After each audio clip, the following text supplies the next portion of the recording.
Vous possédez un petit balcon, vous rêvez de bonnes herbes. Est-ce que c'est possible? Oui, c'est tout à fait possible grâce à la jardinière La Brique Verte. Alors en fait, la brique verte, elle se compose de 3 bacs supports, 3 bacs à planter. Et on insère dans une petite fente qui est sur le bac à planter des petites mousses imputrescibles. Ces petites mousses vont tremper dans le bac support et vont remonter l'eau par capillarité. Alors, je vous ai choisi de l'origan. L'origan, c'est excellent pour les pizzas. Du thym, il s'agit d'un thym ordinaire, ça aurait pu être du thym citron. Des fraisiers pour apporter un petit peu de couleur et puis aussi, les fraises, c'est tellement intéressant d'avoir des fraises sur le balcon. Du basilic pour vos salades, de la ciboulette, les fameuses fines herbes, de l'estragon, mais pas n'importe quel estragon puisqu'il s'agit de l'estragon français, à ne pas confondre avec l'estragon russe qui est insipide. Et puis on va terminer par une plante qui est un peu envahissante mais très intéressante justement puisqu'on a quelques fraises pour pouvoir les savourer, la fameuse menthe marocaine. Maintenant, nous allons passer à la plantation, mais avant de planter notre bonne herbe, on va la tremper quelques secondes. Alors, il y a deux façons d'installer dans les briques vertes ou dans les pots. On peut déjà avoir de grosses mottes, donc là, on aura déjà une plante assez importante. On peut aussi choisir des godets de 7 voire 8 cm. Donc, on va l'installer à l'intérieur de notre brique. Qu'est-ce que vous aimez d'autre? La ciboulette. La ciboulette. Donc, à côté.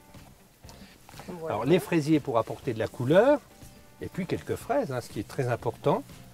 Donc on trempe, on dépote.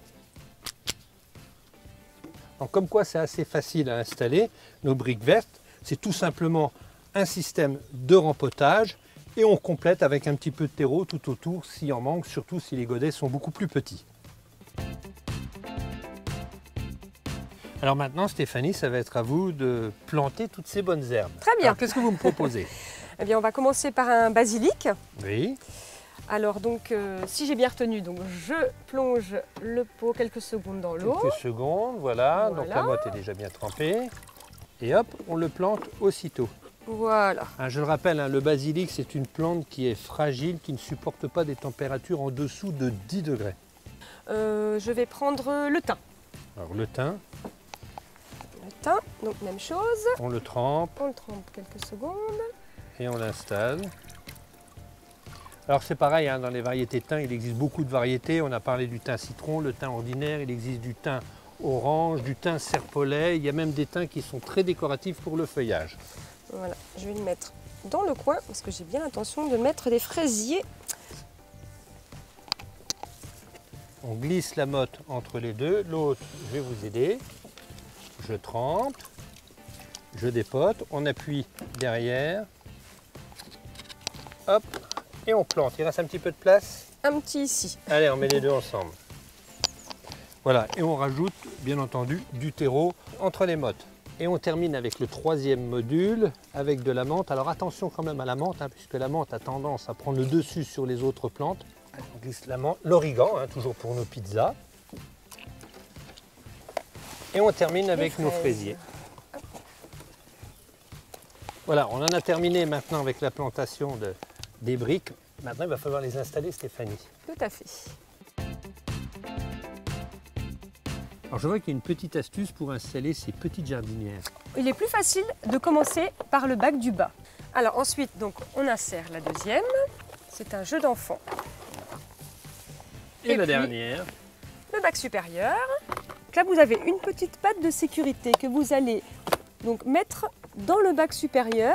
Cela va permettre de maintenir le bac et d'assurer une certaine sécurité de bascule, pour ne pas qu'il bascule vers l'avant. Maintenant, Stéphanie, je suppose qu'on passe à l'arrosage. Alors donc, il suffit de verser lentement l'eau dans le trou qui se situe sur le côté du bac support. L'eau va remplir toutes les réserves et s'écouler par le dernier bac support. Alors, et là, il est temps d'arrêter. Voilà, j'ai fait mon petit calcul, 1 litre d'eau par jour s'il fait très sec, s'il y a beaucoup de soleil. Sinon, un demi-litre tous les 2 jours lorsque le temps est sombre et 1 fois par semaine pendant l'hiver. Alors Hubert, est-ce que j'ai le droit de consommer tout de suite mes plantes aromatiques ou faut-il que j'attende un peu? Eh bien, le jardinier, il vous dit que vous pouvez tout de suite les consommer et pour preuve, regardez. Alors, moi, je vais m'essayer aussi. Ciboulette, estragon français, à mettre avec les cornichons, c'est formidable.